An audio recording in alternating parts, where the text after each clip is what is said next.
Yes. Good evening. Welcome to the meeting of the Plymouth Community School Board of Trustees, June 2nd, 2015. If you'll join us in the pledge, Allegiance to the flag of the United States of America and to the republic for which it stands, one nation, under God, indivisible, with liberty and justice for all. Thank you. First item this evening is setting the agenda. I understand we have no additions or corrections, so I'll entertain a motion to accept the agenda.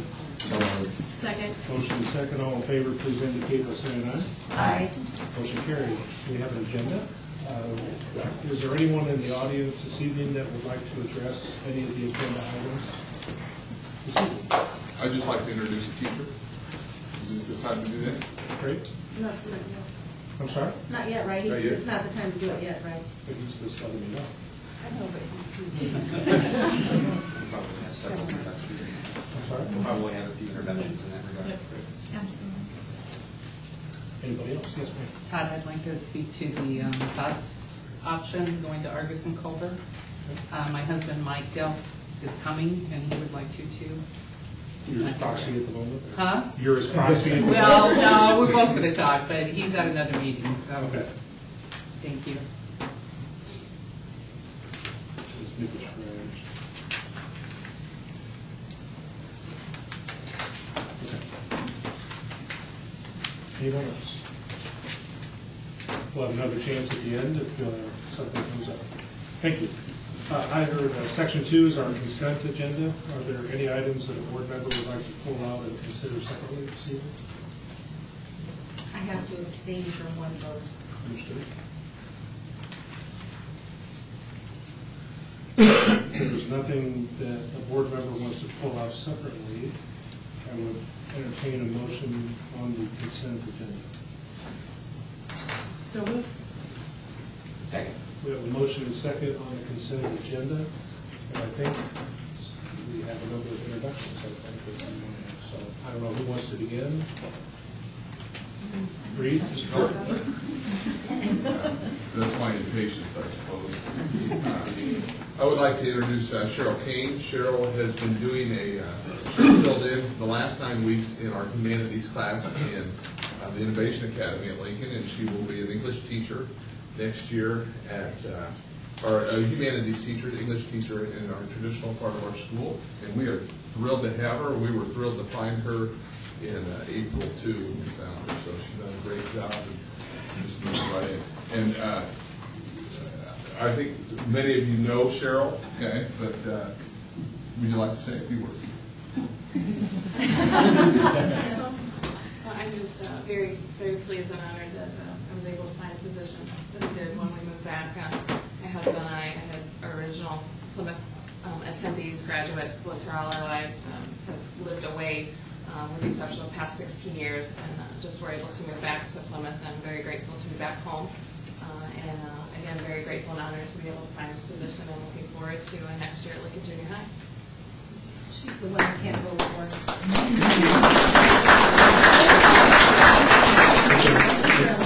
She's married to my brother. I'm Jen Falking on behalf of me and Michael Delp, the co-director of WSOI. We are happy to welcome Christina Wright, known as Chrissy. She comes to us from Culver. She's going to be an English facilitator, partner with Mr. Masson, who's super excited to get a new partner for our sophomore American Perspectives course, and she will also teach a little bit of English 11 and dual credit English 12. So we're happy to welcome her, and I don't really want to put her on the spot, but now that Reed said it, do you have anything you would like to share? Yes, we live here in Plymouth, my husband and I, and we have 3 little boys, aged 5, 2, and 4 months. So we immediately connected on that. So, and I love teaching, I love students, I love working as a team with staff, and I'm very excited to become a part of the Plymouth School Corporation and work with Mr. Masson, Mrs. Falke, and Mr. Delp to create a great experience for our students together. So thank you so much.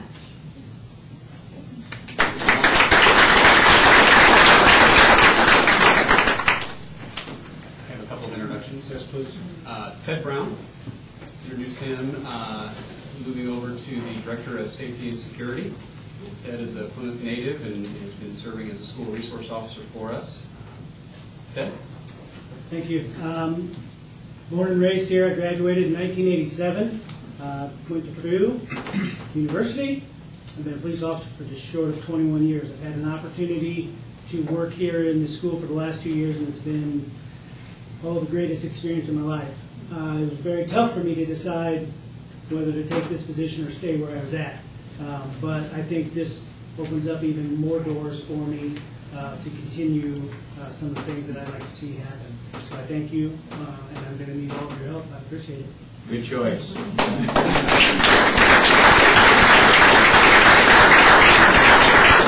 And then Mr. Spencer, the new principal at Washington, couldn't make it up this evening. This was their last student day in Indianapolis, so I offered to introduce his 3 new teachers. So Brian Kratzer will be joining us as a 4th grade teacher at Washington. Welcome, Brian. Hi, thank you. Very excited about being a new teacher at Washington. I've spent the last couple of days there and had a chance to see what's happening there. Very excited about the learning that's taking place there. Great staff, great teachers.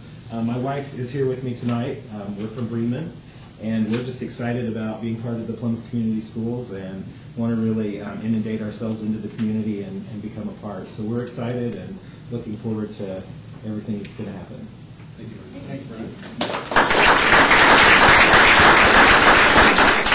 We also have Mary Dolph, who will be teaching 2nd grade at Washington next year. Mary is not new to Plymouth. We're excited to have her join that team. Mary? I'm just excited to get started. I'll keep it short and sweet. So, thank you.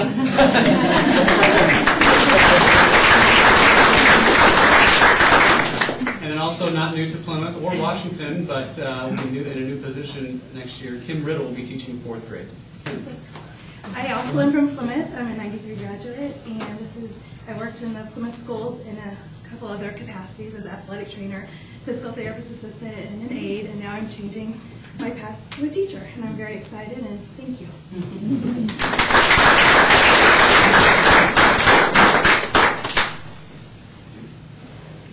Angie Mills representing Jefferson Elementary, and we are welcoming a new special education teacher to Jefferson, Jacqueline Stifler, Manchester grad, and she has a special education degree as well as a high ability degree. So we're excited to have her at Jefferson.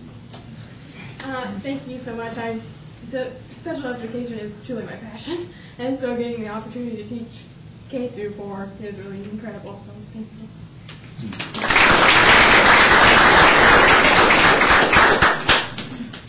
Finally, I think. Nope. Mrs. Stetler retired at Menominee, 3rd grade, and we hired Bianca Teeters, Ball State graduate. Bianca? Hi, I'm Bianca. I'm from Rensselaer. I graduated from West Central. I just graduated from Ball State, and I'm excited for 3rd grade.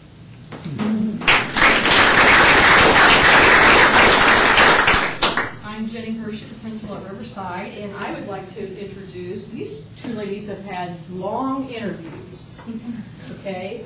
We've had, Angie Lyle has been with us since August, as a year's leave, maybe September. Last day of August. Last day of August, okay. So she is going to be teaching 6th grade math on the Comets team. And then since after spring break, I had a teacher that left, and Betsy Bowen is coming to us from Bremen and Ball State. It's going to be teaching math on the Stars team. They're here tonight. So Angie, would you like to say something? So many people are not from, or are from Plymouth. I'm not. I'm a John Glenn grad and Trine University. Yeah. Trine University, and I so far have loved it. It's a little bit of trial by fire, but I'm still here, still standing. So thank you for the opportunity, and I look forward to the next couple of years.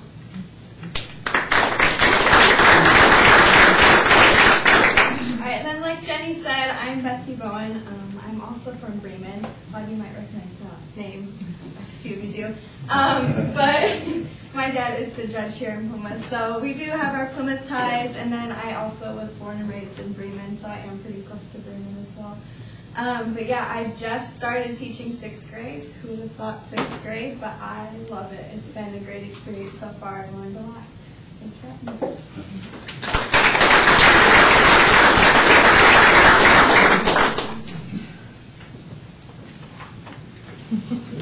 Hi, everybody.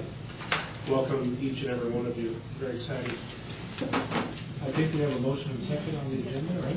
We have one abstention. You're going to vote, but we're going to abstain on that particular person. Okay. So, we have motion and second. All in favor, please indicate by saying aye. Aye. Now you're all officially aye. Congratulations. Welcome.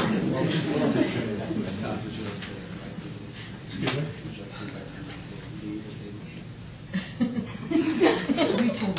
And miss the rest of our But certainly, it's a beautiful evening, and some of you may have traveled. If you want to make an exit, you're certainly welcome to do so. But It's okay, you can go. We're not seriously, it's fine.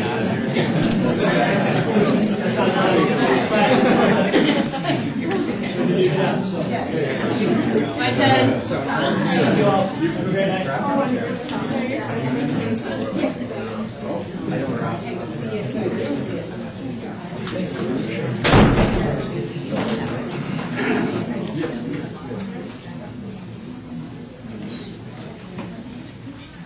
Okay, excuse me. We'll move on to our business transactions, item 3.1. I'll focus on learning. I'm sorry? Oh, I'm sorry, I thought I was out of order. Lincoln Junior High. We have several students here. They'll introduce themselves, and our teacher, our great ag teacher, Mr. Clint Watts. Just real quick, this is part of a unit that we do. At the junior high level, we get to do a lot of different things, and they should be introduced to plant science, animal science, lots of different things in ag. And so this is a small unit that we did on agriculture mechanization and ag power. Being in the classroom over there and not having necessarily a shop facility, we were limited on what we could do with power tools and not make a mess and destroy our classroom. So this was a project that we decided to take on, a small project, and I'm going to turn it over to the kids, I'm guessing.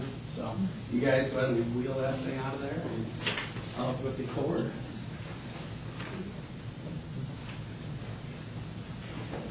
I'm not sure how we're doing the slideshow. There's a clicker on the clicker. Okay. You guys want to use this? It's this button right here. Okay. Actually, if you guys are good, I know your presentation. I'll click for you.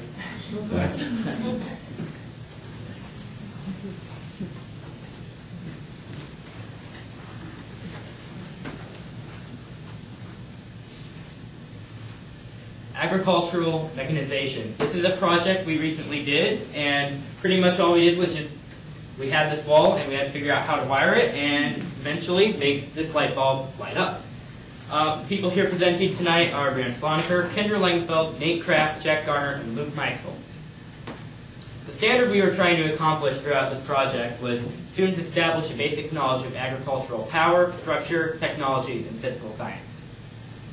Basic electricity. Can you light a light bulb with one wire, one battery, and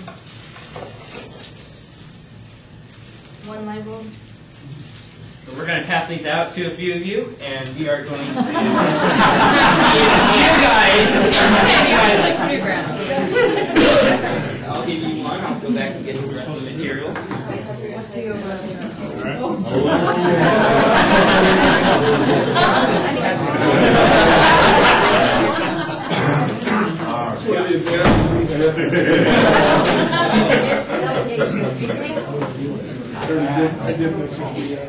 Electrical power. We learned about the generation of electricity, transmission and distribution of electricity, how to get it to a building like this and your homes, and the consumption of it, or use of electricity, equations to figure out how much electricity costs, creation of electricity, or creation of tools that use electricity. Generation. Wind can power a wind turbine to make electricity. Coal and natural gas are both burned to heat up water and make steam, which powers the turbine to make electricity. Nuclear reaction heats up water, makes steam, and also makes electricity by powering a wind turbine. Solar. The sun hits the solar panel, which creates the energy for electricity. Anaerobic digestion. Anaerobic digestion is they take food scraps or manure and they leave it without oxygen, which creates methane, which they burn to make electricity. Hydro is where they take water, which powers a turbine to make electricity. Transmission and distribution. Utility poles, which are the telephone poles right outside. Transmission lines, which are the tall metal towers you see in fields. Step-up transformers, which steps up the voltage for electricity to make electricity move faster. Step-down transformers, so it lowers the voltage, so you're to plug into your house so that your tools don't blow up. And then substations, which distributes the electricity around the town. Consumption. Watts is a measurement of power. Volts is the amount of pressure. The outlet right there is 120 volts. Amps is the amount of current. Ohms are measurement of resistance, and circuit. I can kind of see that some of you have made a circuit with that wire and the light bulb and the battery.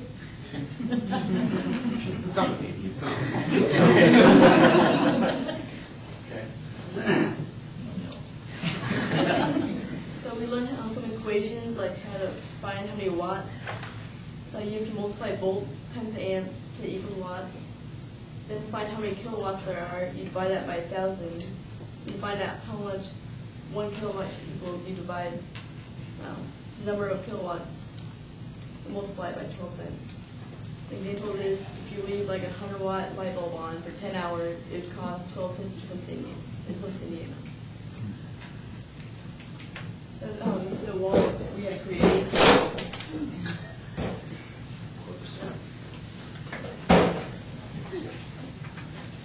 We had to wire the GFCI outlet in. Sound for your ground fault to the interrupter. The purpose of this, like you put around like wet or damp areas, like outside your house or like in bathrooms or kitchens. Purpose of this is like, say you drop a drill in the water, you kick the breaker and cut the circuit off so no electricity would flow in or out of the outlet. We also learned about different types of gauges, like there are gauges that allow a lot of electricity flow through. Gauges that don't let like barely any electricity flow through. Also, wire the light socket in. And we learned how to wire light switches that allow you to turn it on or off from either switch.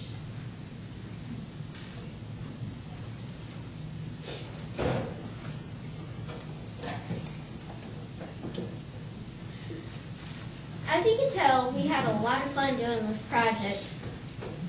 Like, yeah, we had a ton of fun doing it. And I'm hoping that next year we can do similar projects to it, because it's just a ton of fun.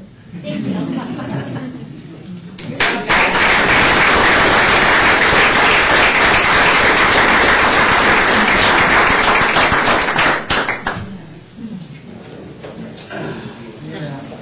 That was great.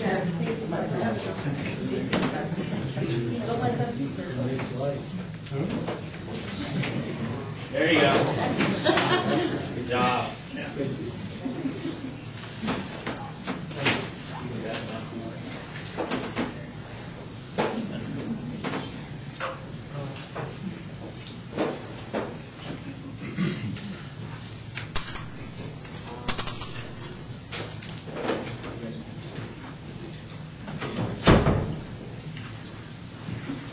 Any questions or? Thank you all for being here. Thank you, guys. They know what they're doing. And again, kids and family, you're welcome to stay, or you're also leave The kids are gone, so. Thank you. Thank you guys very much. Item 3.2, the Kids Hope Program. We have Andrew Mills here to introduce a couple individuals for the Kids Hope Program. Get the podium out here.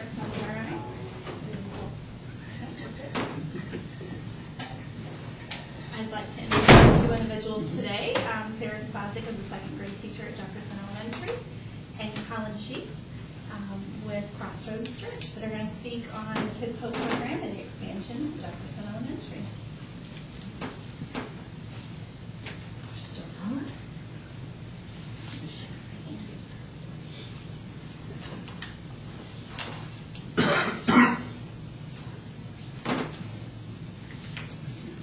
I didn't know there were going to be this many people here, so I apologize, I don't have one for everybody.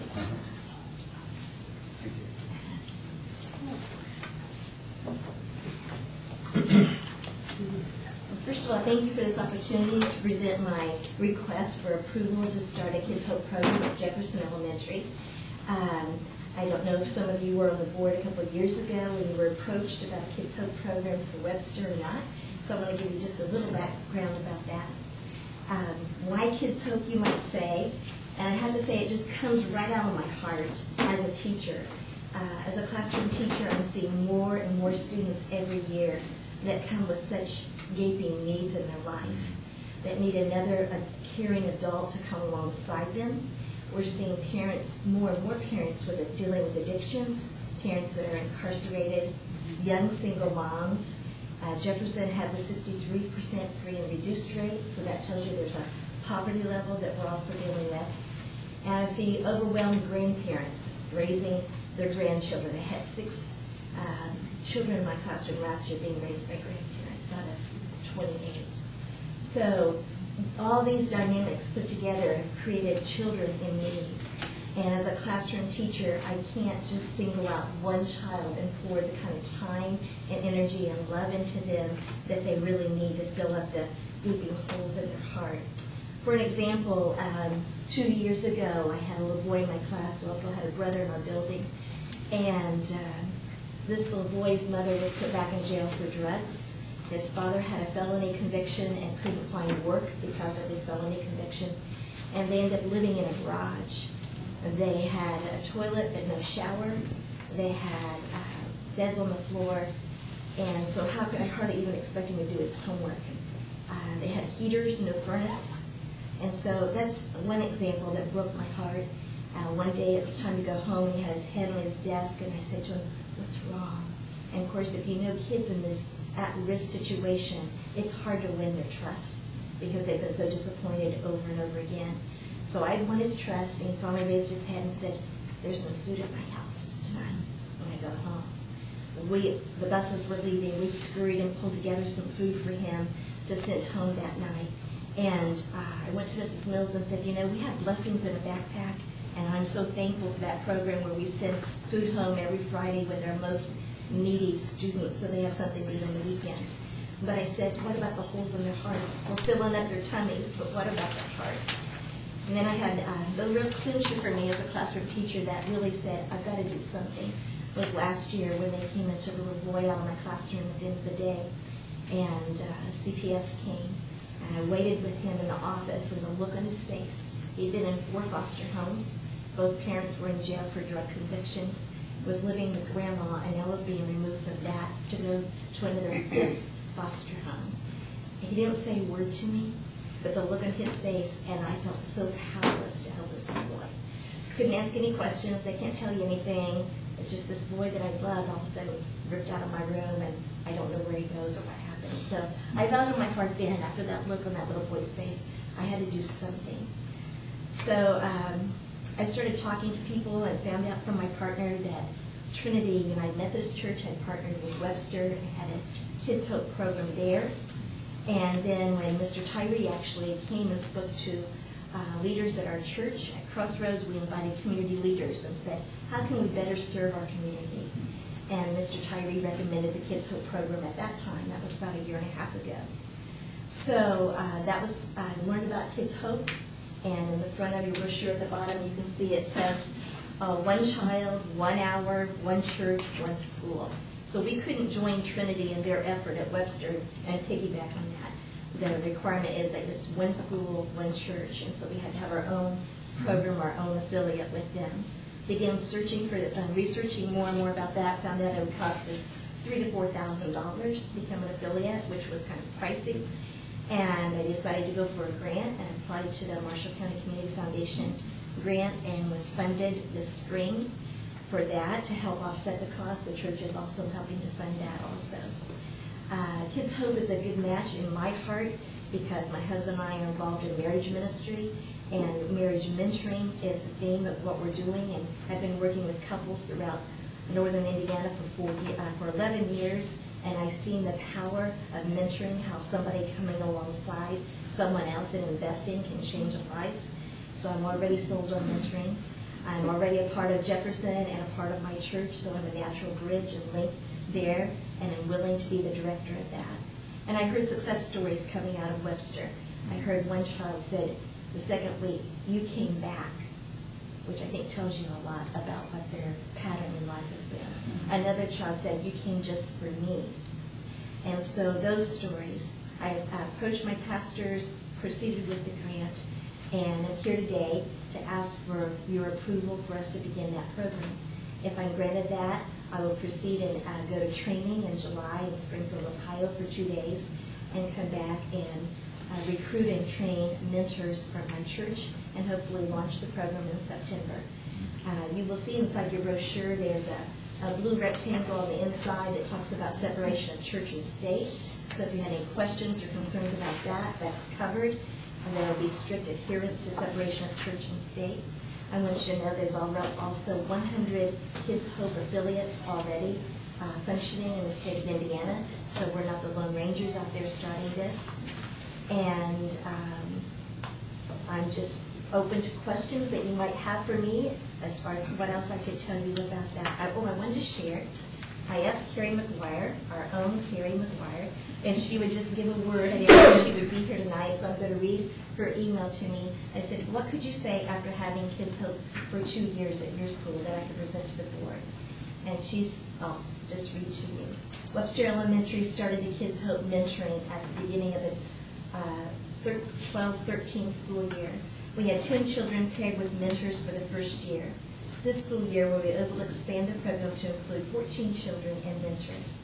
We would love to expand the program even further if the amount of volunteers increases, as we always have a waiting list of kids who could really benefit from some positive adult interaction and attention on a regular basis.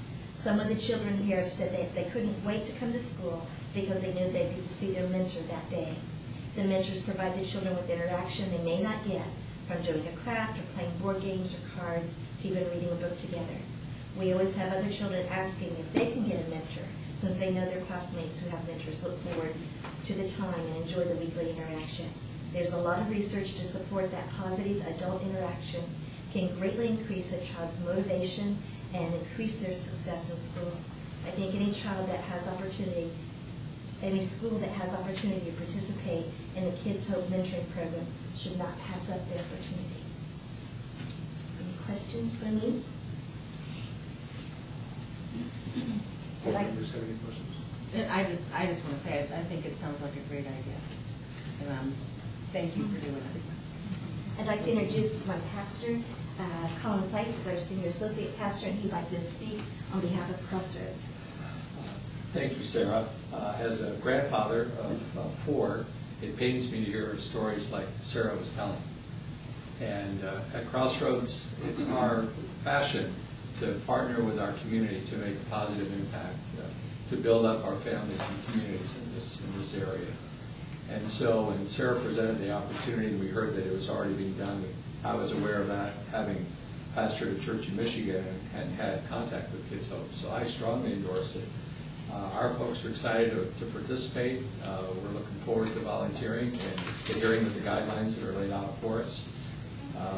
But this kind of thing should not continue to go on without efforts of schools, and churches, and families, and community organizations working together to see these kinds of things get less and less in our community. So on behalf of Crossroads Church, I'm here to let you know that we enthusiastically support Sarah as our director and look forward to partnering with our schools, especially Jefferson, in this case, to make a positive difference in our community. Thank you. How many volunteers do you have at Crossroads lined up? How many mentors do you think you'll be able to have the first? Well, I haven't lined anybody up yet because we just got the grant in April and I was waiting for formal approval before I proceed. So I'll know more after I go through the training, but my goal would be at least 12 for the first year. Mrs. Mills, did you want to say something? Sure. I think there's such a need for our students, and I just think this is a great opportunity. And I know Sarah shared with me that her heart is to expand this program to every school and help to facilitate that transition, that we're able to continue to expand this program. And I just wish for your blessing to do that. I do have a question. You referenced the blue box here about separation of church and state, and it talks about an agreement that the church had. Can somebody explain what that is to me?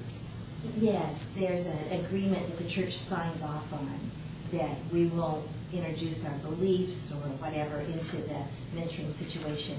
It's really just building a relationship and friendship with that child. Any other questions?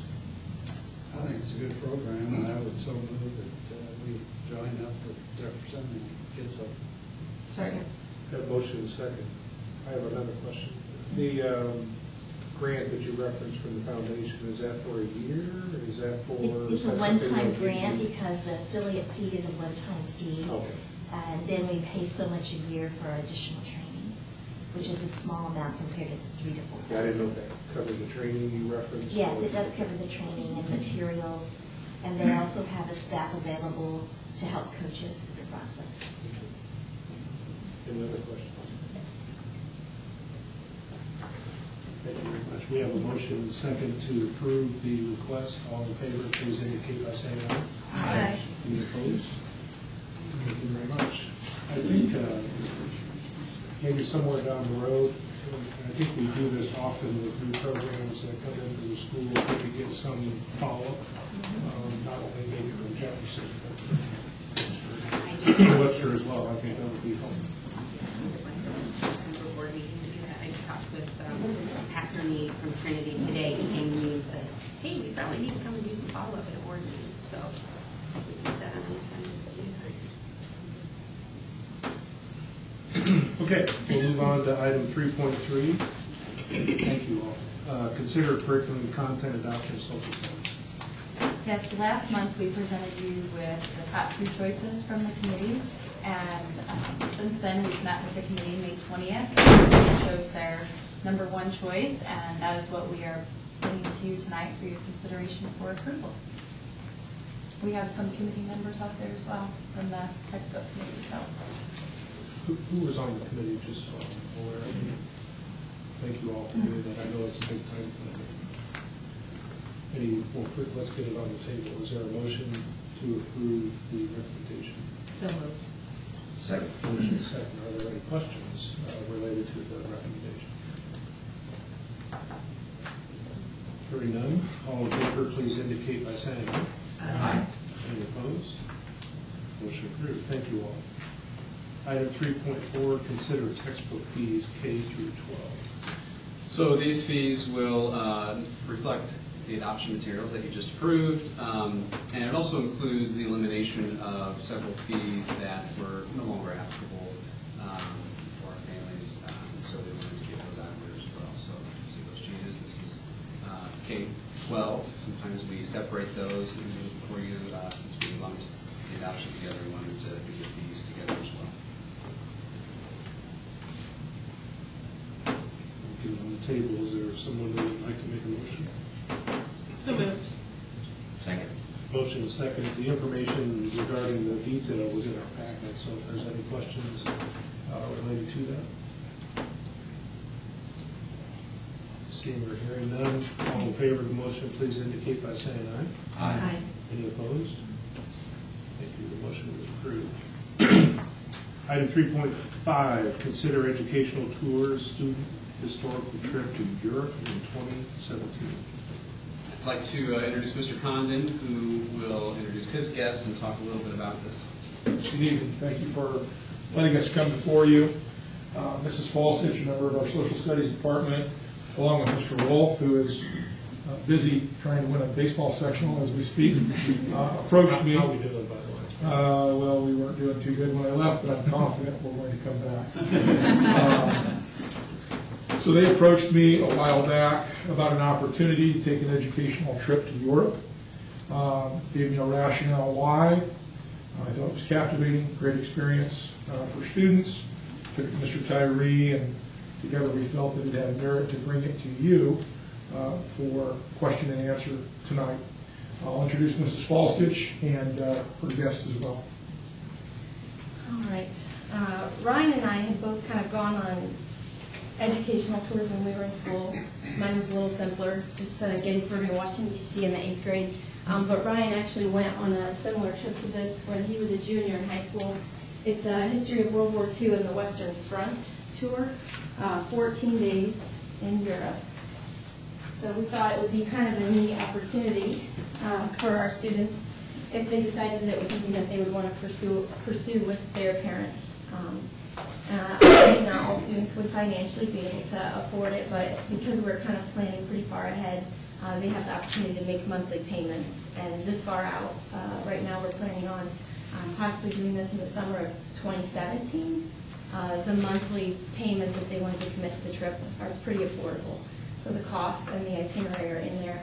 I have also a rep from the company who can answer some of the more logistical and insurance types of questions that you might have. We were hoping, Ryan and I were hoping that if we can get the trip approved, that we could start recruiting students in August when the new school year starts at the high school and maybe also at the 8th grade, knowing that the 8th graders would be freshmen in the summer of 2017. We have questions. And this is Andrea, so she might be able to answer some of them. I thought that the attachment we had was pretty thorough and went through. I wasn't sure how long. I couldn't find, but then I heard they said it would be for 2 weeks, 14 days. Is there a minimum number to warrant the trip? Yes and no.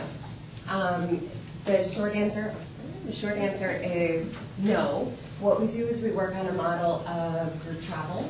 That's our primary foundation, so that a group of 5 students, if they really want to travel and have that desire to do so, can do it at no cost greater than a group of 35. We'll just piece groups together from across the United States to fill a tour bus, which to Europe seats anywhere from roughly about 48 people, give or take a few.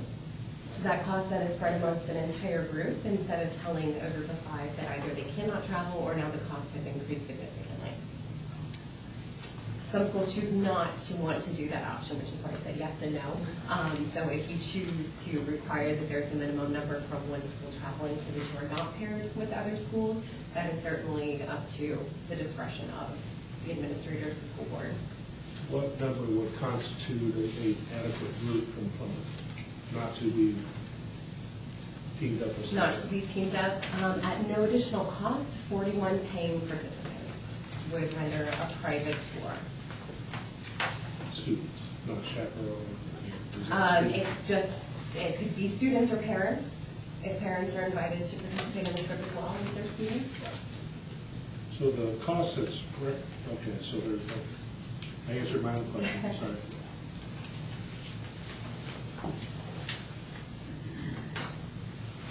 So how many teachers would you anticipate? Well, Mr. Condon recommended that we try to keep maybe a 5 to 6 ratio of students to chaperones. So right now it would be Ryan and I as teachers, but I think Laura would be possibly interested in going. Mr. Masson expressed some interest tonight. We also have spouses that we could include.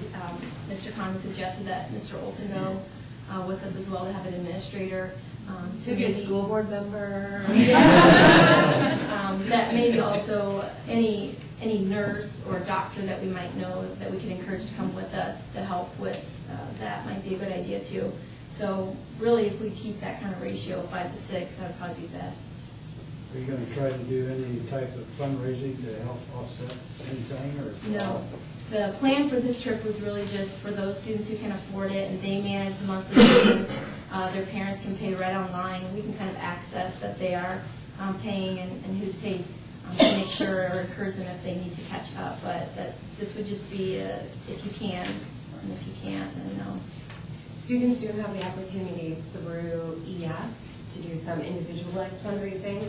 Once a participant enrolls on the tour, they have a personalized customer account that's created where they can do complete account management, find videos, packing lists, helpful resources. But there also is an option for them then to send a link that will give family, friends, anybody they so desire to gently harass to contribute to their educational tour, all of the information so they can see what it is that they might be donating their money towards. And a lot of students have found that it's helpful around the holidays to send that out, maybe in lieu of birthday presents or Christmas presents. Family members choose to donate directly towards their educational tour, which helps to offset that cost to the family. But there would be no group fundraising or porta pit or anything like that. Have you talked to anyone, other teachers who have gone on this tour? Mr. Comp went on a similar tour, he said, with his father-in-law. It wasn't a school trip. No, with your father. With my father, but that was not through a tour guide. That was my brother and I some years ago. I've been on several related tours with our bands over the years in larger groups. I've been to the Bahamas, been to Hawaii, New York, you name it. They are great experiences for our children. So I think it would be memorable. And Mr. Wolf had gone on a very, very similar, because he said, oh, we have to do the Versailles add-on, we have to do the Munich add-on, which I thought was pretty awesome, because my neighbor had been in Hitler's Eagle's Nest, so I was like, I want to go there.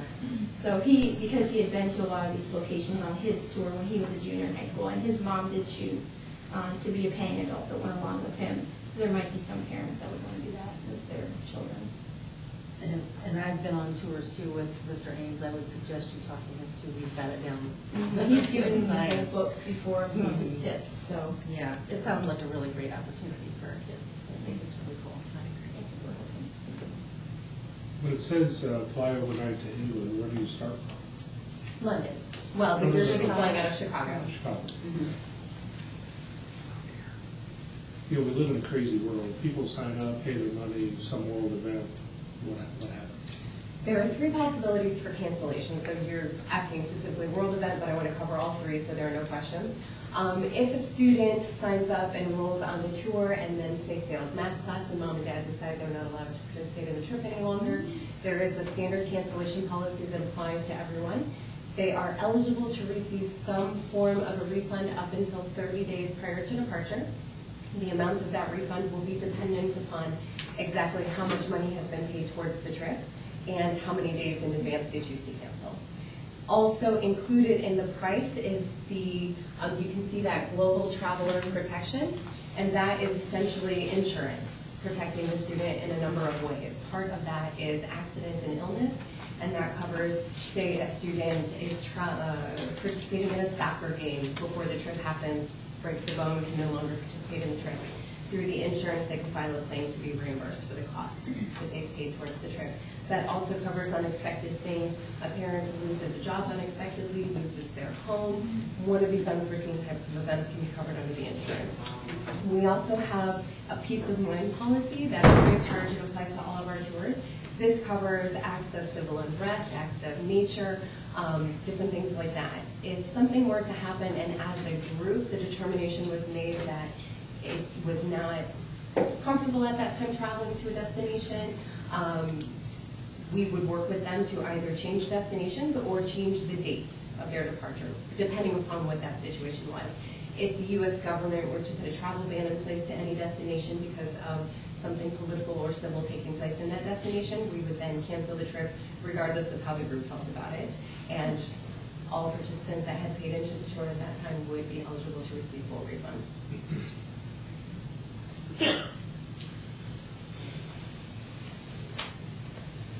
So I'm on this side of the table, so I have to ask questions.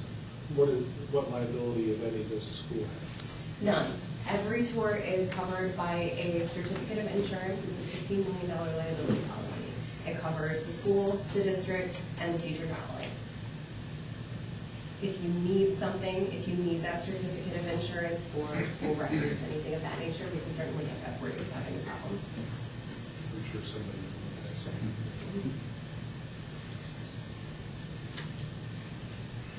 Any questions? I'm sure I missed this in the explanation starting out. So this is open to any high school student? We are going to open it to some of the younger grades because, like, for example, Mr. Conlon feels a little nervous about students who've already graduated going on the trip because we don't have as much control. It's open to students who will be enrolled as high school students at the time of the trip. And I think because we don't know what to expect and we don't know how much interest there might be, we were kind of having a pretty wide picture. But if there was a lot of interest, we could kind of narrow that back down to a couple grades or kind of make it the size that we want it to be. Are you talking to the junior high kids too, or? That's what we were considering was going over and introducing to the 8th grade because they would be freshmen and had finished their freshman year by the time they took case This is summer of 17, right? Yes.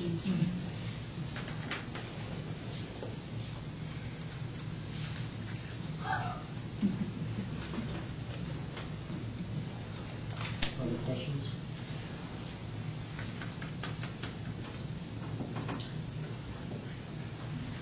Thank you so much for listening to us. Do you need a motion? Well, this is a bigger trip and exceeds what we approved before. So with that, if you'd like to move it to the next meeting, just for further thought and consideration, maybe other questions might develop. Yeah, if that's okay with those requesting, I personally would like, I think that's okay. I don't know if you were looking for approval this evening. We were not. No. We just wanted to make a proposal tonight. I didn't want that to appear like No, I'm against we it. Yeah, he said that. Thank you so much for your time. Thank Thank you. Question? Would chaperones be paying their own way? That's my understanding. Chaperones would also pay their own way? And teachers? So the way the trip is structured is that for every 6 paying participants on the tour, EF provides the cost of 1 chaperone.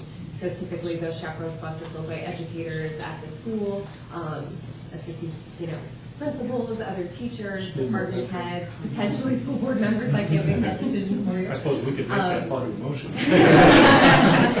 But any adult, a parent of a student that is interested in participating in the trip would be welcome to attend as a participant, or certainly most parents, when they're faced with this situation, tend to start chaperoning at least their student anyway. So it does help to increase that ratio of student to adults. But EF, in our 50 years of existence, 6-to-1 is a number that we have found works very well for groups. So we recommend to all teachers to work on that 6-to-1 ratio.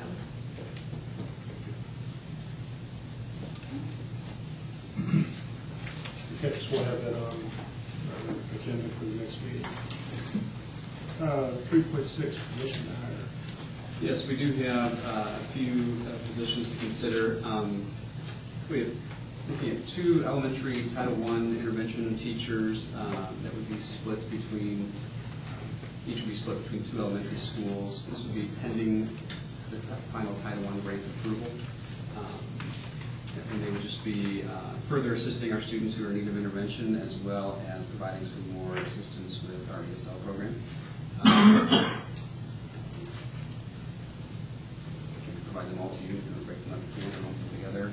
Another would be a Title I teacher at Riverside, an additional Title I teacher at Riverside. Again, pending final grant approval. That would essentially be doing the same thing, providing more support for interventions, as well as some more direct support for our ESL program. And then the last is a special education teacher at Riverside, an additional one. This is not pending any grant approval. It is really looking to address the need for balance. When we look at our middle schools, we have 2 teachers at Riverside who are really working hard and doing well at trying to provide the same services that 3 teachers are doing at Lincoln.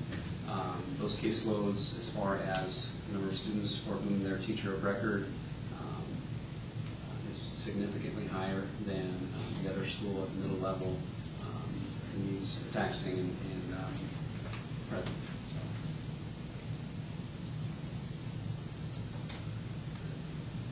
I would so move. Second. A motion and second. Questions? When will we know on the title? We actually just got our allocations just a couple days ago, so the grant is not, the application is not open currently, but it should only be a couple more days, and so as soon as I submit that, then I would say we would know within the next couple months or so. So the motion and second, I mean, are we, Permission to hire based on the funding. and those are for the title positions that would not be applicable to the Riverside Special Education? That's correct. You all understand the motion? Right. Yeah. Okay. So the position at Riverside, budget-wise, that would be, I'm throwing it in there. excuse me? I'm throwing it in the budget. We haven't voted yet. I said, if you vote for it. Oh, I didn't hear that part. Sorry. Okay, everybody understand? Yes, I don't make those employees to throw. All right. So the motion, just to restate, I think, pending the title grant for the 3 positions that would be funded through title, and then there's no strings attached, if you will, on the position of Riverside. Right. So, yeah. We have a motion second. All in favor, please indicate by saying aye. Aye. Opposed? Thank you. Consider late arrival Mondays for 2015-16 school year. So at our last meeting, we talked about a request to have a late arrival one day each week of the school year, so staff would have time for continuous professional development. Mr. Tyree has sent communication to parents, 2 letters. The first explained the need for the late arrival. The second was an FAQ in response to the questions that he had been asked or concerns that had been brought to him. Sent a survey to staff to see what day of the week they might prefer for that professional development time. Mondays seem to be a greater preference than the other days. So with that, tonight we're asking for the board to consider the approval of the request to make Mondays our late arrival day next year for professional development. In the event we have a cancellation or a delay, what do we do? That time would be canceled. Yes, for both. For both, you need a delay Or a delay or a cancellation. What kind of response did he get from parents or? Sure. Most of the responses have been positive. The concerns have been relating to the time that students might be there. I think there was some misunderstanding up front about the supervision of students in the school. We've worked with Liz Ritchie. We've had conversation with her to expand her program at no cost to parents in our elementaries and at Riverside to help provide some structured activity time in the morning. And her expansion would hopefully to or possibly include hiring our existing staff who may not have hours at that time of the day. So there will be supervision at all? Absolutely. All buildings? Yes, absolutely. At our last meeting, it was contemplated to be Tuesday morning. Staff obviously indicating preference for Monday. I don't know if Laura, do you have any insight to that or want to speak to that? I don't want to put you on the spot, but what is the thought, if there's a great thought, on Monday, Tuesday, or? Well, I think there wasn't really as far as, it's hard to say. It was just a preference. It really was. Most of the teachers felt that Monday, the beginning of the week, being able to use that to establish collaboration of what we're going to do for the rest of the week, as well as planning for later on in the school year, was important to have that at the beginning of the week. It was just, we voted. It is really what it came down to. I think the most important thing is that the teachers appreciate the opportunity to be able to meet on a regular basis throughout the school year to collaborate, knowing that there are so many more requirements coming from the state. Previously, last year, we've done it kind of hit or miss over the year. We'd have about 3 days of professional development time. It's just this consistency will hopefully be more effective in our lesson plans. Thank you.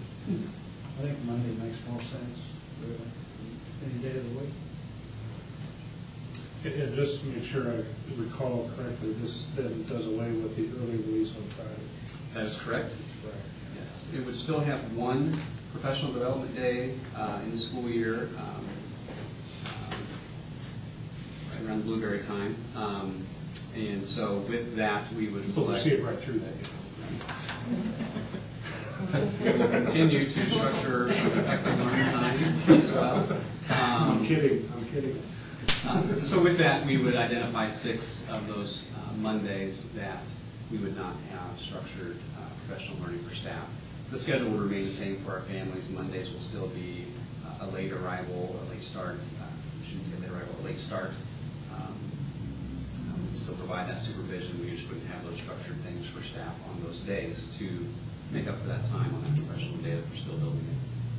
So for reporting purposes, I'm sensing a question. Just repeat again what that start time will be for the change. It will really vary by building. We want to provide an hour for staff, and so as start times exist now for each building, our elementaries would projectedly start 30 minutes later than what they currently do. Riverside and Lincoln would start 50 and 45 minutes later than what they currently do, respectively. PHS would actually be an hour later than what they currently start. That's based on our current start times for staff. So upon approval, we would really narrow those down and ensure that we communicate with all stakeholders to know, so they know what the exact times are. I think a big concern was transportation, and parents thought it would be inconvenient, and then once they realized that it doesn't mean that they're not going to lose that. Their kids are going to be at school, they're going to get picked up at the normal time. I did have a lot of people talk to me about it, concerned about that, and then, once I talked to them, they were all cool, they understood and realized that it really isn't going to change much for us parents dropping our kids off, or those kids that ride the bus. So I didn't talk to anyone that thought it was a bad idea, so I think that's a good thing. That and the key of supervision, that's extremely important. Yeah. And Liz Ritchie's great. I foresee maybe how many kids are gonna come here early. We have 100. You raise a good all the bus kids will be there. They will be early. Yes. And you raise a good question, and that's information that we'll want to seek out to really try to narrow down as closely as we can what our numbers are going to look like at each building, so that we can work with Mrs. Ritchie and what she's moving towards in providing supervision and activities, as well as the upper levels where we'll cover that ourselves. We want to make sure that supervision is adequate. Thought is to cover supervision with existing staff at high school. Yes. Yeah. Okay. Yes, potentially, as well as at Lincoln.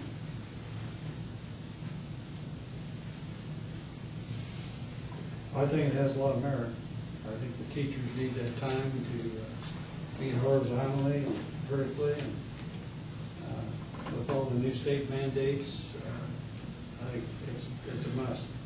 So therefore, I would move that we move forward with the restructured time. Second. Motion and second. Any other discussion or questions?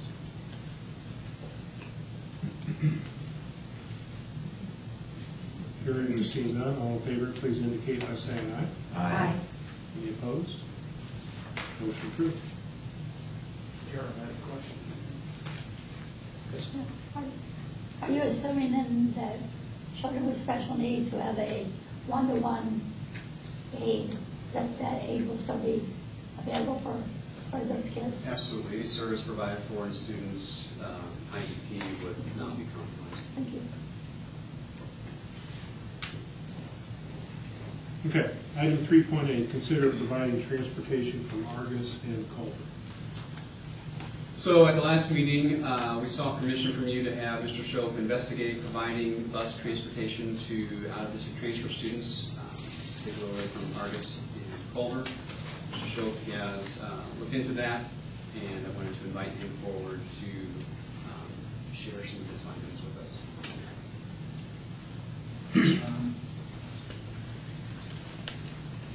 When I took an opportunity to review the neighboring districts, and I came up with some different routing scenarios where we could do like a limit of maybe 4 stops in each area, and we would be wanting to call those basically stop pools, where it would be common pickup points for students to get on our bus. With the time limitations, we wouldn't be able to offer this as a door-to-door program. But when I looked at it, Argus was about 11.8 miles away, and I broke that down and came up with an annual cost number that would be around $15,427 additional that we would have in cost. That would include fuel, vehicle maintenance, and wages for the driver. So, there would be an estimated trip time of approximately 40 to 45 minutes for that. That's not yeah, basically from the first pickup throughout the route to Plymouth High School at a transfer at that point. We would utilize our shuttle. It would be about 40 to 45 minutes from Argus to our shuttle at that point, and then we would board to go to their respective schools from there. It wouldn't have any effect on our existing shuttles and transfers that we run, the other 38 routes that we operate every day. And so that was what I came into with Argus. And at Culver, when I looked at it, we were looking at about a 13.6 mile one-way, and using CMA as a reference point at this point, and again limiting just to a brief number of common pickup points. This route, based on mileage, would have an annual cost of $16,104. So we're looking at a combined cost of about $31,532 to add the 2 routes with fuel, vehicle maintenance, and driver salaries. There would be, comparatively speaking, when I looked at and analyzed some of our routes now, we have students on Marshall County Line Road and State Road 8 area that are riding about this long. Culver gets up around 55 minutes to make our shuttle, and I made some allowances for conditions and weather, trying to make an average to this number for the drive. It's pretty much in line with what several of our longer routes are now. Our goal has always been to not have a student on the bus over an hour. So, and that was trying to stay very firmly within that as well when we examined this. So, I would be glad to answer any questions that you might have. Dave, do we have the buses and the personnel to? We do have the fleet. I reorganized some routes, and we're doing some things a little differently, and we're operating with 8 spare buses currently, so this would, cut that down to 6, and then I was going to redistribute them based upon mileage so that we would have the correct unit for the distance, appropriate unit for that, and based on demand, capacity-wise, we would examine all of that as well. I didn't really go into details establishing really precise points. I think we'd have to look at what the need is, I guess, and really to really nail it down. We have the fleet, and I have recruited 5 new drivers from our referral program, so we are on track to being fully staffed for this year. I'm kind of curious, since our last meeting, we gave you permission to look into this. Has you or central office gotten any feedback from any patrons or any other schools, or? Sir, I have not received anything. Have you regarding at this point? I would say not directly. There's probably been some general discussion, but nothing direct. Are there any other schools in the area that send buses to pick up from other communities? There are. Bremen, I'm aware of this. They send into LaVille's district and to Penn's district. It's the only one I'm aware of nearby. And we couldn't know if any other schools were contemplating it unless, we knew that. I mean, there might be schools contemplating the very same thing that, you know, we're talking about tonight. We just don't know.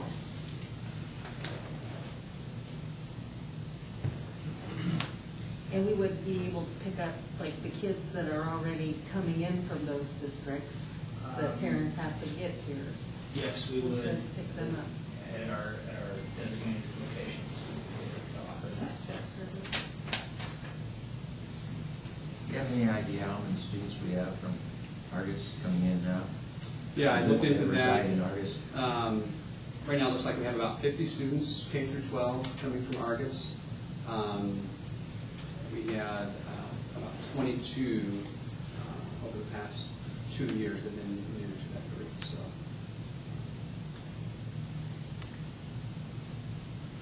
and the number for Culver is the same. We've had about 22 students that are new over the past 2 years coming to us from Culver. Holistically, we're at about 35 throughout the district.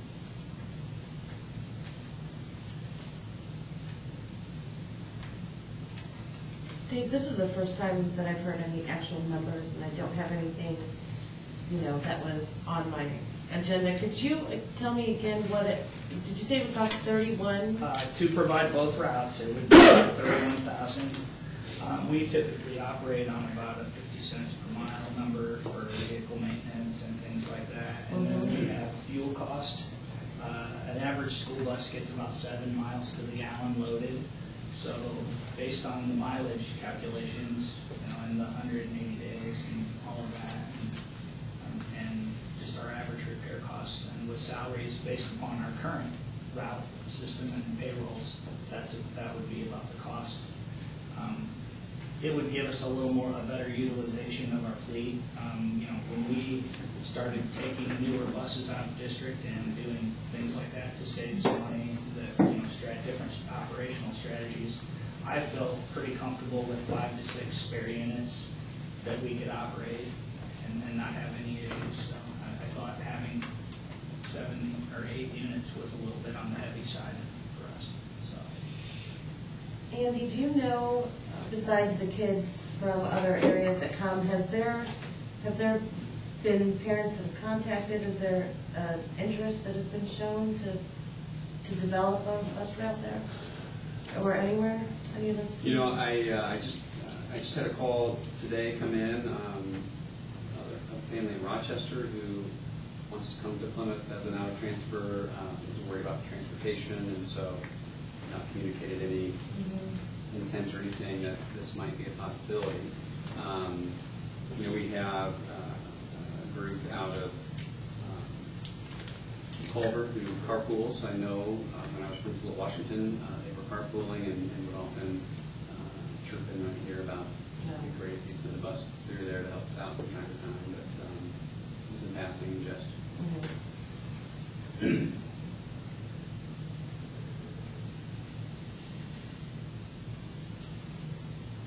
The cost would not be a problem because of the cost of the reimbursement you receive per student to offset that.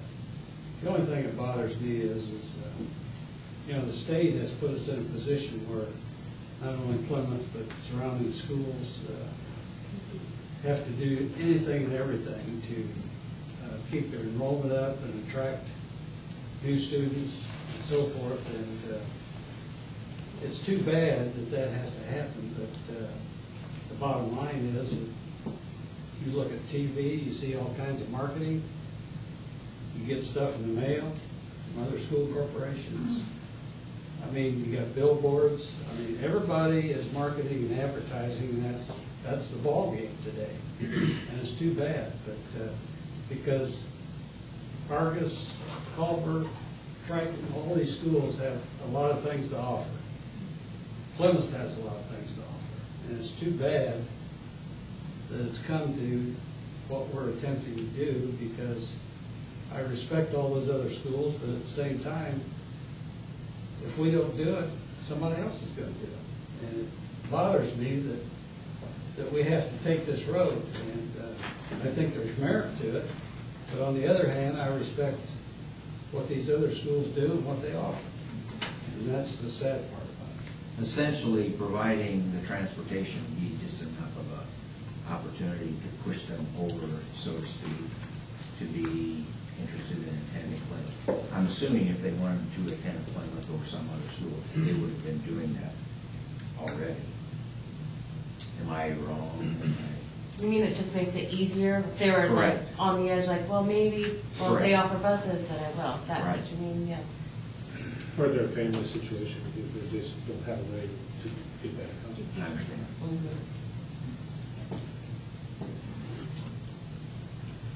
We had a request, let's see, like that. No, he's not here. You had some questions? Yeah. Can I come up? Is that okay? Sure. Thanks, Dave. Thanks, Dave.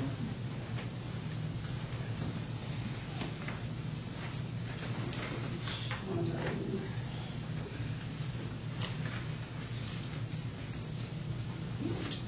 Sure. Thank you. Where's mine? Where's the next one? Thank you. I just looked at my phone thinking I'd see a text from my husband, and I saw a text from my son who said, "Mom, you had a heart stress test this morning. What are you doing at the Plymouth School Board?" He knows his mom. As I came in the room, I saw lots of familiar faces. Larry worked with my dad, who was a Plymouth athletic director for 25 years. This Larry was my driver's ed teacher. I know. I watched this guy grow up and play basketball. His mom's a great friend of my mom's. Watched this gal grow up with my kids. And I babysat this gal, and she helped me a lot with Mike and I early in our marriage with a financial farm deal. So family is important to me, as is the Plymouth community and the Argus community where I work. Also had the pleasure to work at Culver for North Central Area Vocational Cooperative mid-90s, and then have worked at Culver Academy as a Dean of Girls for 3 years. So kind of been around the county. And to be honest, I'm not interested in seeing us develop a county school. And my concern is that that's where we're headed if we start running buses through the middle of Argus and through the middle of Culver. As you see from the printout, I was a math major, just like my son. I guess just like me, he was. So I just went on the DOE today to see how the numbers have stacked up for the last 5 years in the 3 different districts. And you can see that Plymouth has increased by 229 in 5 years, so about a 6% increase from 5 years ago to now. Argus lost 9%, or 64 students in 5 years, and Culver lost 20%, 215 students in the last 5 years.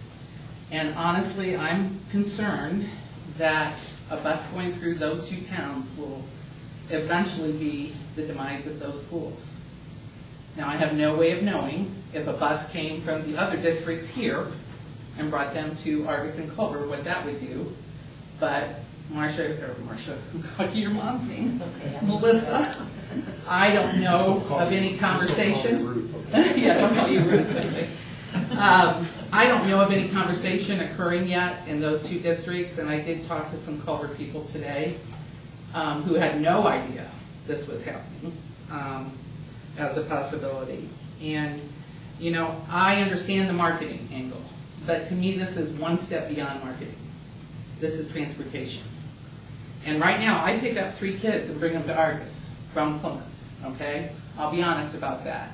2 boys that their house burned down in Argus a year ago November, and Mom moved in with a boyfriend in Plymouth, and older sister really wanted them to finish at Argus, so I bring them to school.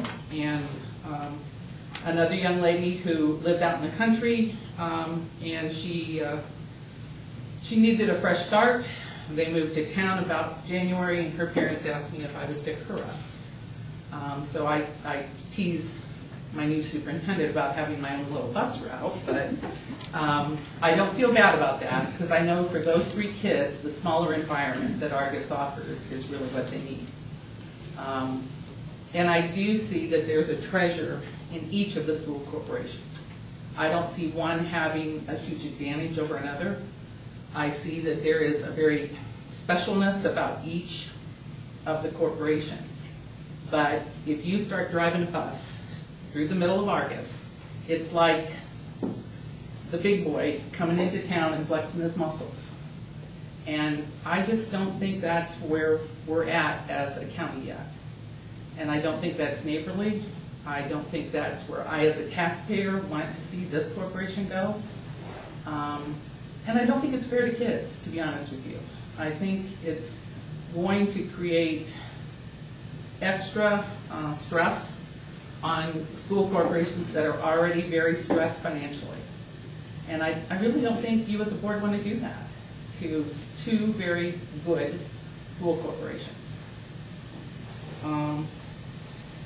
That's my opinion, and I really hope that you'll consider not being the first one. I know Freeman's done it, but not being the first one here in Marshall County to run through the middle of Marshall County.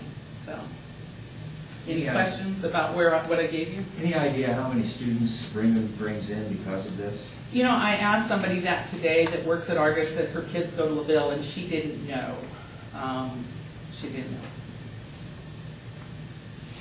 And I didn't look up how many Plymouth kids we have at Argus, but there's a significant amount. Regardless of where they live, do we bus everyone? No, we're not, I mean, you mean this. For transfers? Yeah. No.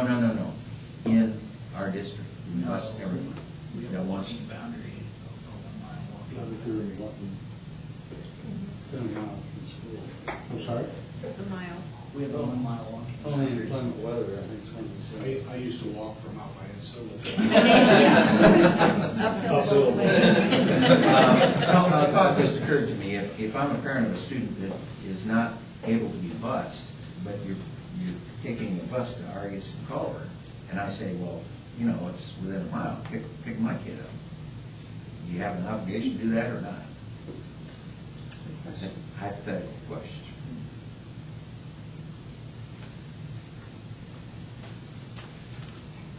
I think my comment is not numbers and dollars. Mine's a hard concern right now, and just wanted to express it. My husband wanted to express more of a dollar and cent. He just doesn't think we should be building new schools and doing things if we're transporting students from other corporations. But he probably would have said it a whole lot better than that. So, anything else for me? No, I understand and respect what you say, Judy. The only problem is the state is the one that's put the thumb on us because of the funding that we get. And this is, in my opinion, has caused a lot of the problems that you face and we face and every public school in the state of Indiana faces. Well, but I think Argus faces it different than Plymouth. It's 10 students is a bigger percentage to us. Right. And might cost us a teacher. Whereas to you, that isn't what it means. And so I think there is a difference that way. And I just question, how big does Plymouth want to get? As I told you on the phone, I'm not so sure it's good athletically that we're in that top class, and my mind always goes to that, but I don't know what the goal is for numbers here. But I don't think you want to be a Huntington. I have friends that live in that's where you're a county seat, and the whole county goes to Huntington.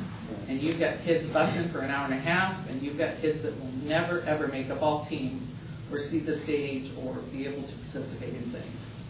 And I just don't think that's what Marshall County wants. Appreciate your comments. Thank you. Judy. Thank you.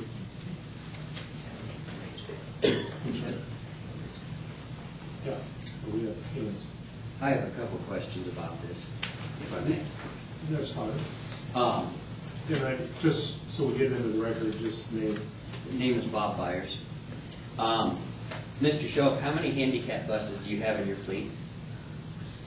We operate 3 special needs. How many spares do you have? We have one spare special needs bus. Okay, so I don't know how your current route is, but do you go out of district to pick up handicapped kids with the whole, I know they interchange students. We're not co-opting our special needs with anyone else. It's all of our own enrollment.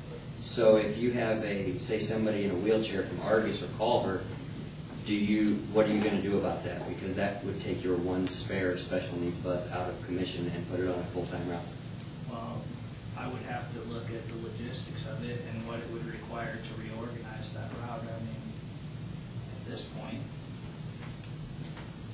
that would be my first scenario.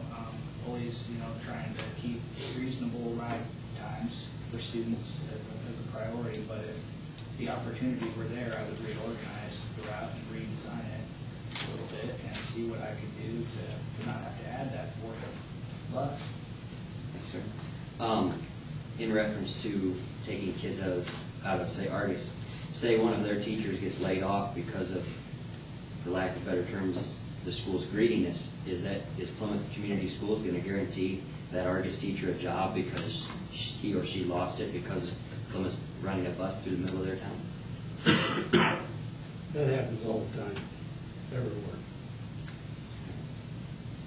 What happens if Argus has a 2-hour delay due to bad fog or icy roads and Plymouth doesn't need to take that delay?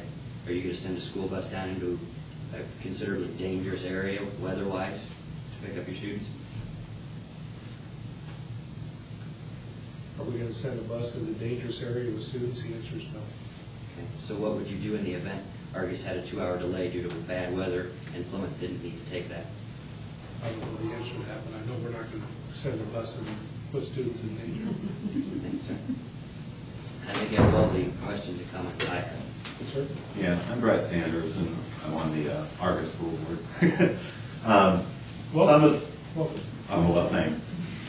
I just have a couple thoughts. I think we'll be fine. So laid off teachers and so on, I don't anticipate that. I guess number one, Russ Michael from Bremen was our interim superintendent, and it's my understanding those buses go to the line, not actually into the school system. I don't know how far they go. I don't think it's to the middle of the school system, so I would question. I think I see this kind of a little bit unprecedented and driving directly into the school system. And I guess my thoughts are, if you're coming there because the fit is better in Plymouth for those students than Argus, I think that's fair. Kids could fit better in any school system. By the same token, students from Plymouth might fit better in Argus. So I would have wished we would have had a discussion. If you want to base it on what's best for the student, then we should have talked about that. If we want to talk about it as a way to raise revenue for Plymouth schools, and it only takes 3 kids, so it's mathematically makes a lot of sense, you were correct. But if you want to do what's best for kids, then I think you would have to consider that. And I think it would be wrong to think that there aren't kids in Plymouth that would be better served at Argus also. So, one, it would have been nice to maybe work together if we were going to go down this road. If it becomes a revenue producer, I was going to ask us to do the math. I think we have it now. It looks to me like for us to do the same is 3 students, and we already have students coming. So I guess I'd like you to consider whether this is where you want to go. I don't think they do drive into the middle of another school system. So Russ, we talked about it. We joked about it. He said, yes, I go to the edge, and I go to the edge of Penn, and people want it. I just texted Michelle today. People want to go to Plymouth. I don't want to build a wall there and stop them from coming. I do question driving into the middle of our town and doing that. So that's all I would like to cover there. And yeah, there are fiscal challenges. 3 kids, 10 kids is important. It's important in Plymouth. I won't argue that. The state put us in the position. You get put in a lot of positions. It's how you respond to those that's important. So I think from our standpoint, we'll see what happens, but I think revenue is important to us too. And like I said, just want to leave it. If it was about programs and what's better for a student, then I think we should have talked both ways. young lady the second. Do I need to state my name? Yes. Michelle Reese, former employee of Plymouth, and now the superintendent of Argus. And my question is, why was Argus and Culver targeted for the transportation? Why not Union North? Why not Triton? I called those superintendents and asked had they ever been approached. I also would have liked, I have worked at Plymouth, I would have loved to have the consideration, have a phone call and say that this was a consideration, and I would have notified the board members of that. And that was the first question that they asked me is, did you know? And I said, and did you get a phone call? And the answer to them all were, no, I did not. And I felt like a common courtesy would have been nice on that respect. But I guess I do want to know why that those two in particular were asked to be driven around. Is it because I was in the paper saying we're in financial need and Culver's doing the same thing? I mean, I can't speak specifically as far as that direct selection, just that we do have a lot of students that come to us from both of those districts. And I know you also have it from Triton and Union North as well. Yeah, so it could have been a, let's start here and see how it goes as far as a test run. I guess my question is why couldn't it start in Union North or Triton? It's a fair question. I guess I don't need you to respond. I just want to raise that question. And thank you for letting me ask. Is there a point where something is beyond what we would agree to be professional amongst educators? I mean, is there something that another school corporation could do that you find, I don't want to say offensive, but a little out of bounds? I mean, if I say, anybody bust in from this corporation, I'll pay half of your textbooks if you ride the bus for a year or anything like that. I mean, is that reasonable? Yeah, and Larry was right. I mean, the state has caused this issue because they've given parents full choice for where they want to send their children. Maybe parents from the Plymouth district want to send them to Argus. Maybe parents from Argus district want to send them to Plymouth. It's about us being able to keep our enrollment up so that we have money to operate and pay our teachers. So, I mean, the whole thing it's maddening on the basis of what the position that the state has put us in. I don't know the answer. I just know that, we have to do what's best for our kids, to be able to provide for our kids. We have a couple more hands, and Mike, you were late, so we'll go here first. I'm Judy Meyer, and I'm another board member from Argus. And I guess my question is, why now? If this is a consideration for the board, why was it not a consideration a year ago or even 2 years ago? It's been open enrollment for several years, and again, I'm kind of the same way. I know the state has put us into this situation, and it's an unfortunate one. And for us, being a small community, makes it hard. It does. But I guess I'm wondering why now Plymouth is considering this. What was it that was the driving force? Did you just look at that you had additional buses that needed to be filled, or, I guess that would be my question as to why now? Why now? I don't know why it was never considered in the past. Specifically, I know when budget projections started to come out for the upcoming biennium and seeing ours drop a bit, started to raise the question of what are things that can be done to help maintain that. That's kind of how the conversation got started. Yes, ma'am. My name is Julie Hampton. I do live in Plymouth. My children do go to school at Argus. And I do feel that, Plymouth has provided busing. If I would like to send my children to Plymouth, That's state money that I think we've all paid our taxes. I've made that choice to take my children somewhere else for a lot of reasons. I really like the Plymouth School District. It's not that. I just think Argus is a better fit for them. And so I think that it is the parent's responsibility to take those children someplace else, because that a way for them to get to school is already in their pocket. Thank you. Mike Delp, and I apologize, I was at a city planning commission meeting for this, so don't know what all this has been said. My only angle from this is, you know, I've seen statistics that show that the Plymouth Community Schools enrollment total corporation-wide has gone up around 200 kids in the last 5 years. In my mind, I'm all about Plymouth growing, and I think nothing but I have high regard for the Plymouth Community Schools and all the job that all you do. But I, as a taxpayer, also don't want to get us to the point where we've got to somehow do some more to our facilities and spend my tax dollars because we want to bust people in from somewhere else, or you know, go to that extent to do that. So I think Larry, to me, somewhat hit on it when he said maybe it's somewhat of a professional courtesy that you don't send a bus to the middle of the neighboring town, trying to make it more convenient for kids to get, you know, from the community school. So from a taxpayer standpoint, I would balk if it's going to, in any way, shape, or form, may not right this minute, but cause us to have to increase our facilities and start spending tax dollars, not because the city of Plymouth's growing, but because we're busing people in from outside. So, thank you. Thanks, man. Any other comments? We'll bring it back to the board.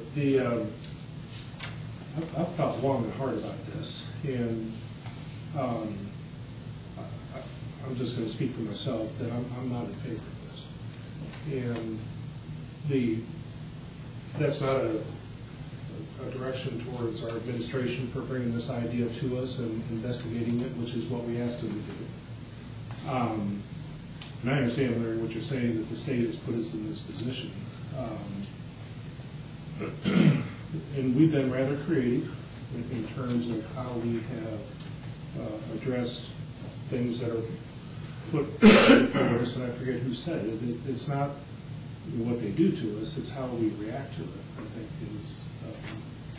So I don't know, you know, I think that, you know, I'm here certainly to represent and look out for Plymouth Community Schools, and I will continue to do so. But I also just have a strong feeling for community school. And whether that's our community or other communities, I just feel, I mean, you know, I wish I could still walk to West High School when I was, no, maybe I don't. But, I mean, times change, and there will probably be a time that, and I have worked with many county schools, and they, I don't know if that's something I support either, but I think if it were up to folks that are not here that have made decisions over the last 5 or 10 years in terms of what public schools look like now and what they will look like into the future,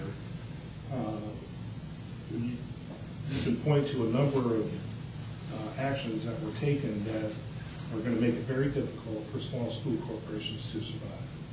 As good as they may be, and they are, you're shaking your head, you understand what I'm talking about. And I'm all about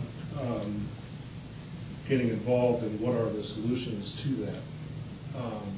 But I think that should be a collaboration.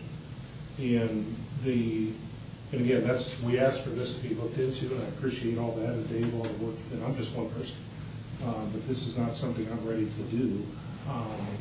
Will it be something that we need to do? Maybe. But it's not something we have to do. You know, when open enrollment started, if you go back and remember those that were on the board and those that have dealt with this for some time, there were some criteria. And one of those criteria is you got to get them here. And I think there was a reason for that, and I still believe that. And it has something to do with allocation of tax money and those types of things, I think. But it has more to do with, as I thought about this, and somebody raised it, are we making it, and yeah, I think the answer is yes, we're making it more convenient for someone to, provide transportation for their students to come to Plymouth. And I understand the financial ramifications of that for Plymouth, and I'm here to, but again, is that best for that kid because it's more convenient? I'm just not, I just can't, I'm not ready to make that conclusion. That making it more convenient for them to get here, is that the best solution for that particular situation? I don't know. It may or may not be, but I'm not ready to make that connection. So I'm just one person, but I'm not in support at this time. I would have to agree with you, Todd. A lot of things you just stated, I feel the same. Like you said, we're not in desperate financial times right now. I think we're okay. I know we also wouldn't be taking the bus into the middle of Argus and saying, hey, everybody hop on. It might be here and there. But I don't have a good feeling about it. In my gut, I appreciate your work, Dave. I know you worked hard, and I know you're not, pushing it like we need this needs to happen. But I do appreciate your work, but I would agree with you.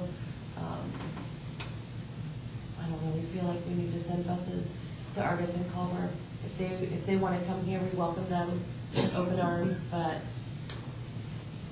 they can make it here on their own if that's a decision that And I don't know, there may be a more of a demand from any communities. We're not picking on Argus or picking on, but I guess I would rather react to those types of requests or demands. How do we meet those? Because then the families, I think, are making a determination, this is right for us and this is right for our students. Then I feel better in my gut in terms of how do we create a solution for it, as opposed to it feels like we're forcing this issue. This is how I feel. And this is a decision we can bring back at any time. Well, and I erred here because we're having all this, we have nothing on the table this. I know. So I've stomped all over it, what I tend to try not to do. So I'm arguing against something that nobody's even arguing, commenting on nobody's even made a motion, and maybe we're not prepared to do so this evening. But as I said, we're move that we table it. I'd second Larry's motion. I think regardless of what we do or what we don't do, I think that every school corporation has to go after and publicize everything and anything that you do positively to get kids in your building or programs or whatever. And like I said earlier, Argus is a good school corporation, so is Triton, so is Culver. We've been around here long enough to know that every one of them have a good positive things to offer. Sometimes down the road, maybe through collaboration, something like that may have to happen. But at this point in time, I agree with Sammy. I don't think it's necessary at this point in time, so that's my observation. Larry, do we have to table it for another month? We don't have to. It doesn't have to be for a month. you could just sit on the table until somebody brings Just it table at this point in time until we think it's necessary or Gotcha. whatever. Or attorney walked in incorrect, right? Yeah. If we table it, it's just table until somebody brings it off the table. You could table it indefinitely, or if nobody, or if you rescind the motion, it can simply, at this point, die for lack of a motion. And if somebody wants to bring it up later on, then maybe it's an agenda item. Right now, we have a motion and a second to table, so I'll call for a vote. All in favor of the motion, please indicate by saying aye. Aye. Did you say anything? Okay. All opposed? Aye. It's tabled.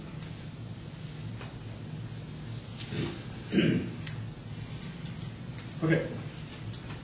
Thank you for all the input, from folks that had input. consider, 3.9, consider athletic trainer review. Yes, so this agreement is a little different than the past as it adds a part-time trainer to Lincoln Junior High in addition to the full-time trainer that we have at BHS. This part-time person will be able to cover events, certainly at Lincoln. We've identified those priority events, but then as schedules permit, also cover the high school when we have multiple events happening there. Additionally, in order to make this happen, both schools' athletic departments have agreed to contribute in significant ways financially as well. Good move. So moved. Second. Motion second. Any other questions or discussion? Thank you for this. All in favor, please indicate by saying aye. Aye. Opposed? Sorry? Oh, I'm sorry. I'm sorry, I'm confused. Are we adding a person?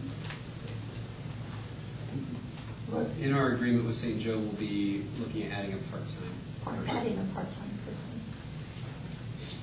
And will the one that's already covering Plymouth High School, will they reciprocally go to Lincoln Junior High? The intention, if I understand your question, the intention would be that the full-time person would remain at the high school and there would be a part-time person at Lincoln. The Lincoln person would then come over to assist with the high school. I mean, I suppose if circumstances permitted, the high school person could go assist at Lincoln if there are a lot of things happening at that time.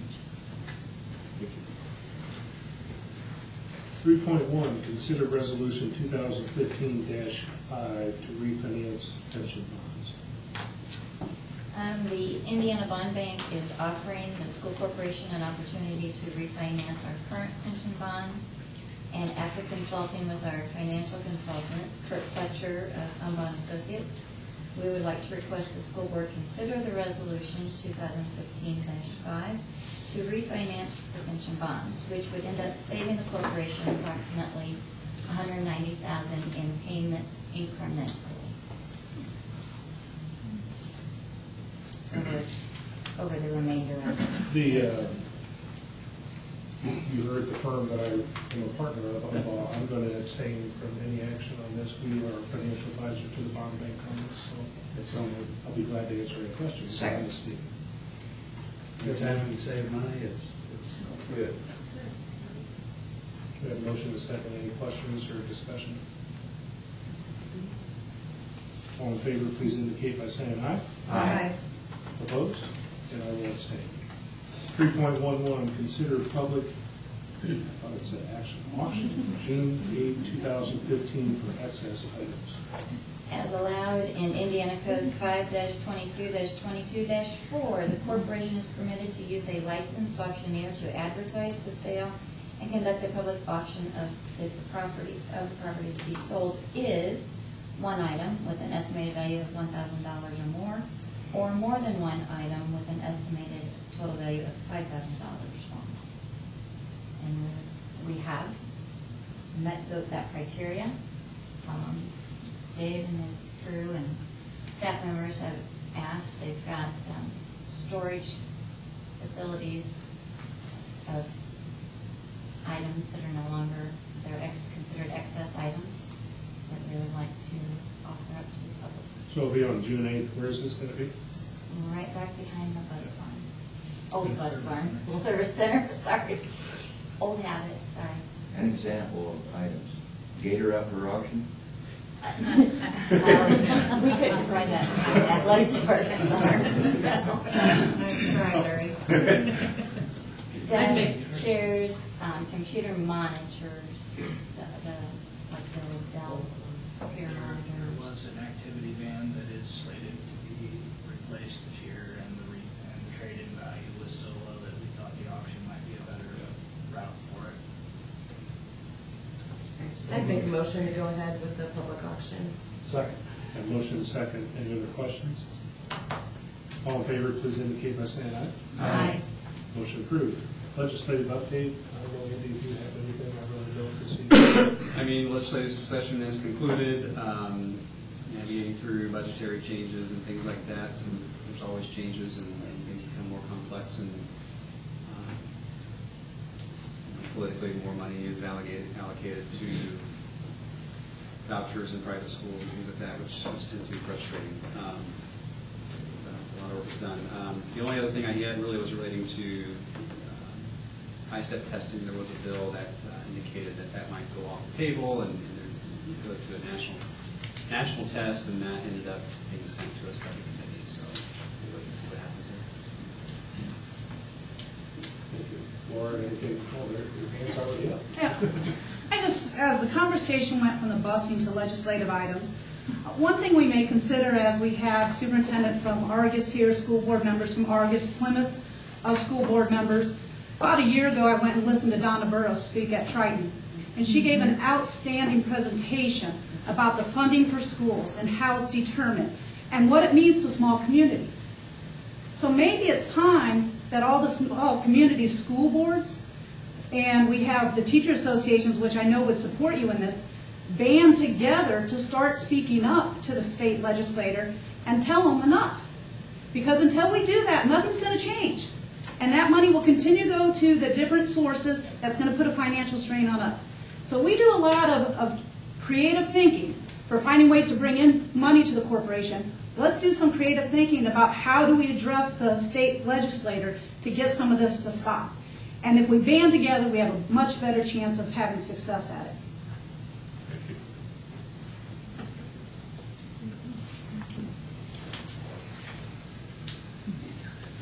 Okay, I think we're ready for superintendent or proxy remarks. Proxy remarks tonight. Thank you all. I do wish Mr. Tyree well in his endeavors today. Regarding commitment to students, noting the Riverside teachers, Tim Schmidt, Jeff Hunter, and Trenton Porter, worked with a group of boys from their schools to build a doghouse to be sold and donate the proceeds to the Humane Society. This is just one of many examples this year of teachers and staff who go above and beyond Call of Duty for their students. Caring, Senior Awards Day was May 15th, and through local scholarships and those provided directly from colleges and universities, $3.5 million were awarded to students this year through scholarship, and that I think, especially that comes from the community, really, it shows our caringness. High expectations. Plymouth High School was named the 15th best high school in Indiana by U.S. News and World Report. Congratulations to all the staff at PHS for earning another high ranking from this organization. Teamwork. On June 12th, our seniors will be graduating, and their success in reaching this milestone is not only a tribute to their hard work, but also due to the work and commitment of every one of the teachers, their parents, and this community working together to provide the building blocks for these accomplishments. Integrity. Corporation was recently audited from the Indiana Public Retirement Service. I haven't got the formal report back, but all initial indications are that will come back clean. Again, a tribute to the business office and how they operate. Enjoyment. Congratulations. We had our girls tennis team had some success winning regional and almost making it through Munster there in semi-state. Boys baseball team has had a good run in sectionals, and they had a good run in sectionals. Enjoyed the excitement that came along with the competition. We have two students competing at the track finals in the high jump, the 800, and Fosler and Allie Wright, and wish them well and their successes. So, how many do we have graduating this year? Or is it still up in the air? I'll let you know for sure. Upcoming events, classified breakfast will be this Friday, either at 7, right? 7 is when we open, begins at 7:30, if you can make it. Commencement, again, Friday, June 12th, begins at 7:30. We'll send more information on exact times to be there and exactly where shortly. And their next board meeting is July 7th. I just want to add one item to that. At the high school, I had the opportunity to attend the National Honor Society function, and I've gone before, both at the junior high and the high school. And for any folks in this county and your staff that are part of that, and I just find that to be, if you really listen to what the National Honor Society is all about and what they stand for, it's really a neat thing. So thank you for supporting that program, first of all, and all that are involved. And it's not, and there were teachers that were recognized as well that day. It was just really nice Sunday afternoon. Are there any other questions or comments from folks in the audience on agenda items this evening? Yes, sir. I would just like to thank you for giving us a chance to speak. I know you didn't have to do that. I appreciate you giving us a chance. Thank you for being here. Any other comments? If not, I'll entertain a motion to adjourn. So moved. All in favor?